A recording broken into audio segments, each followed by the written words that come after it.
Meron tayong category A, category B. So, yung category A natin, pasok sila sa 15 to 17. Pero, tanggap na natin ngayon yung 18. So, sa ngayon, binibigyang pansin natin ang 2008 to 2010. Yun ang category natin ngayon, na category Group A. Yan, sino na gisay? Sige, kitang-tedang naman yan. And then, as a category B tayo, isudagay 12 to 14 years old. Mas malinaw. Yung iba kasi, 12 to 15 years old. Bakit? Hindi na binibigyang pansin doon yung taon. Pero ngayon, binibigyan natin yung taon, disregard na kung ilang taon siya. Basta tinitignan natin yung birth year. So, yung mga group B natin ay 2012 to 2011. Sino dali siya eh? Ada? Okay. Ayan. And of course, a competitor must hold a valid passport. Anya day passport you.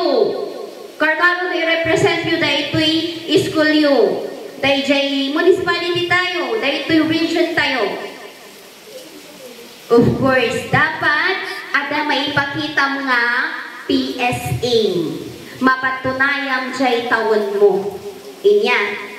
Agi jay ti pasaporte. Ngam no jay palarong pambansa. Meron na talagang passport na yun na yung na-screen na. Izay na ipakita dahil ginagan mo, jay tawon mo. Nga nagapumot lang izay PSA.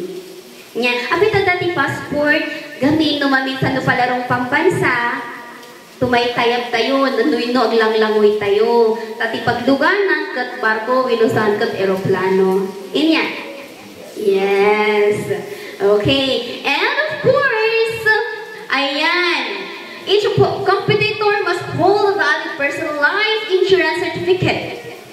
Isu nga, ay jay per parental consent tayo ngay kathaan nga bareng-bareng. Bakit? Tapnuhan nga mapagpabasol tay coach you, no da kayo ngay kat laban, mai-contest kas jay.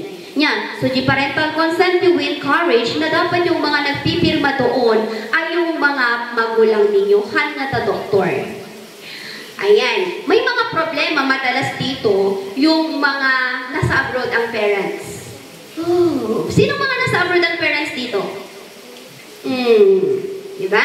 No, adda dyan abroad dyan parents mo, dapat kat ada iti surat na nga ada ti pirma na nga paypayagan na ka.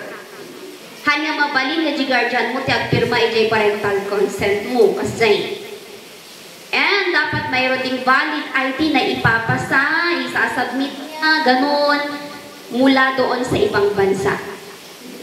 And, awan masaksaktan nun, ada ti kastuyamin. Yan. At sa PJP man, nagsina iti parents na. Yan. Ngayon, nuhan nga natay tiyay dati minimamang nga nagsina da, kailangan isunalat at agpirma. Yan. Kailangan isunalat at agpirma tayo isunalat at dati, isunalat ti mamam. May nangyaring ganyan noon. So, ang nangyari kasi hindi naman mahanap yung magulang niya, gumawa sila ng affidavit. So, mahabang proseso kapag ganun yung sitwasyon natin. Pero, huwag kayong mawawalan ng pag-asa. Inya, isuti usar ti coach. Inya, jay i-assist na ka. Hana ka magbaybayan. Right? Yes. Okay. Of course. Basaan dito nga banda. Sabay-sabay. Each.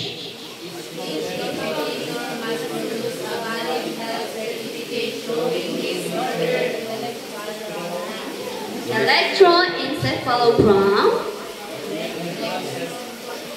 Hello kayo! Legal term mo dyan ito.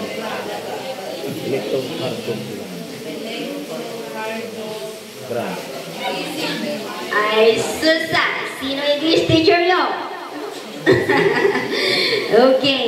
Sabay-sabay. ECG, electrocardiogram, blood pressure and heart rate issued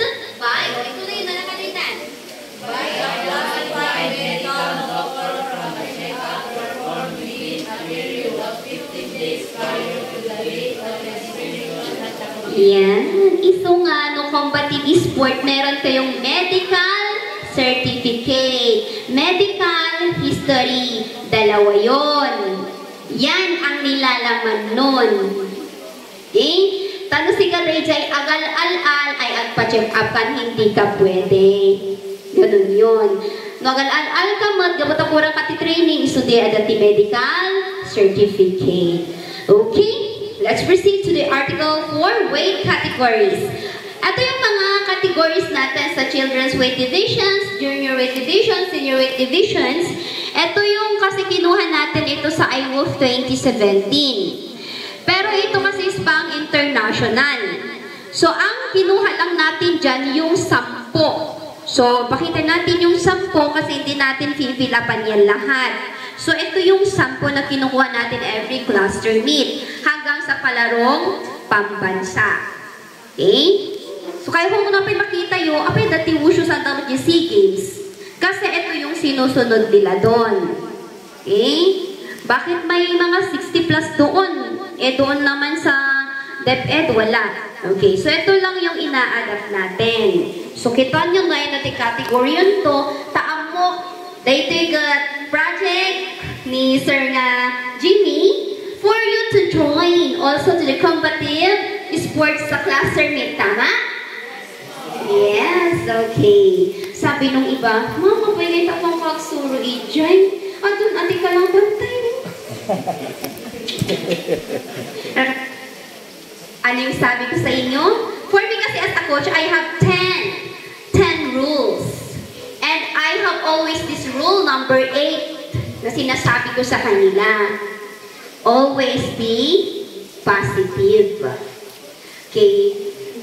Bakit mas maganda na marami kayong kalaban? Sa tingin nyo, kung kayo yung tatanungin ko, bakit mas maganda kung mas marami kayong kalaban?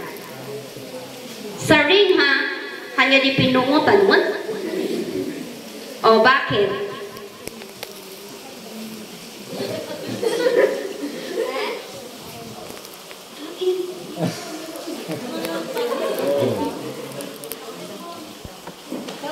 Ang buka na kaya't may baga.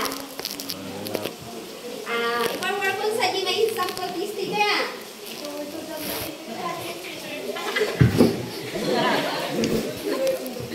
Ma'am, sa akin is madami kang may experience, challenge,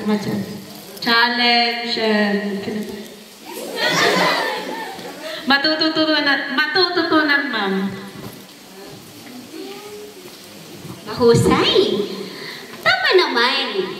Kapag maraming training, sabi natin, mas marami tayong matututunan.